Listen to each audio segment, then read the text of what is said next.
ఎన్నడ అబద్ధమాడనోళ్ళు అబద్ధమాడితే ఉత్తగానే దొరికిపోతారు. వాళ్ళ నాల్క తడబడుతుంది, ఉత్తగానే వణికిపోతుంటారు.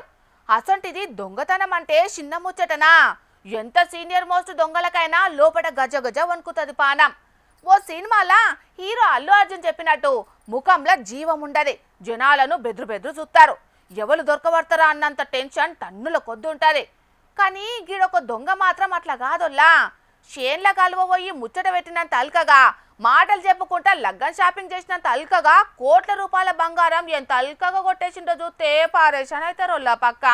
ఈమెను దొంగ అని అన్నోళ్ళదే తప్పయ్యేటట్టుంది కదా పాపం. ముద్దు ముద్దుగా ముచ్చట్లు చెప్పుకుంటా ఇక పక్క నవ్వుకుంటా పక్క పొంటలను నవ్వు పిసుకుంటా బంగారి సామాన్లు సల్లగా చదురుతున్నది. కోటేమన్నా అక్షయ పాత్ర అనుకున్నావా అక్క? బంగారు సొత్తును తీస్తూనే ఉన్నావు, కోటు జోబులో పెడుతూనే ఉన్నావు. మరి దొంగక్క ఇంత టాలెంట్ చూపెట్టింది ఎక్కడా ఏంది అంటే గుజరాత్ రాష్ట్రం అహ్మదాబాద్ లా నికోల్ అనే గల్లీలా పేరు పోయిన బంగారి దుకాణంలో పనిచేస్తున్నదట ఈ హర్షిదాబేన్. ఇక ఎప్పట్లెక్కనే సేటు చెప్పంగానే సామాను సదురుదామని పోయిందట. సదిరేది సదురుకుంటేనే బంగారి గొలుసులు, బంగారి వాచులు, బ్రాజ్లైట్లు, ఉంగరాలను కోటు జోబులో సదురుకున్నది.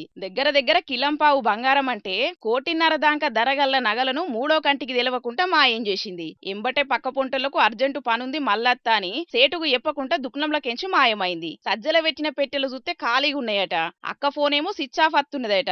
అన్నం పెట్టినోళ్ళకే సున్నం పెట్టిందని ఆలస్యంగా తెలుసుకొని దబ్బ టానాల కేసు పెట్టిండ్రు. ఎగి దొంగక్క కోసం అహ్మదాబాద్ దిక్కు గల్లి ఇడిచిపెట్టకుండా చెక్కింగ్ చేస్తున్నారట పోలీసోళ్ళు.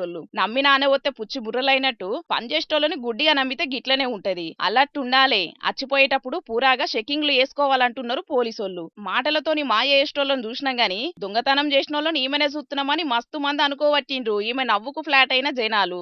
ఈ దొంగక్క కథ గిట్లుంటే గిడొక దొంగ బద్మాషిగాడు ఎంత పని చేసిండో చూడుండ్రి. ఓషువిని మీద మన్నువాడా చిటికెల వల కొట్టిండు కదా కారద్దాన్ని. షిరిడీలున్న సాయిబాబా గుడి కాడ విఐపి గేట్ కాడ పెట్టిన కారుకు సూటి పెట్టిండు గీ దొంగోడు. అద్దం బలగంగానే మెల్లగా కార్లో జొచ్చిండు. నగలు పైసలు బట్టలు పెట్టిన బ్యాగును నిమ్మలంగా పట్టుకొని ఆ నుంచి టూరిస్ట్ లెక్క వెళ్ళిపోయిండు. ఏదో కెమికల్ జల్లి కారద్దాన్ని సప్పుడు రాకుండా అల్కగా వలగొట్టిండని అంటున్నారు అటు దిక్కు పోలీసోళ్ళు. కానీ జనాలు చూస్తున్నారు కదా దొంగలు ఎట్లా మోపైండ్రు. కార్లకు బందోబస్తు తాళాలున్నాయని నమ్మి ఇల్వగల్ల సామాన్లు పెట్టుకుంటే పర్షానే ఉంటది. చూసుకోండ్రు మరి.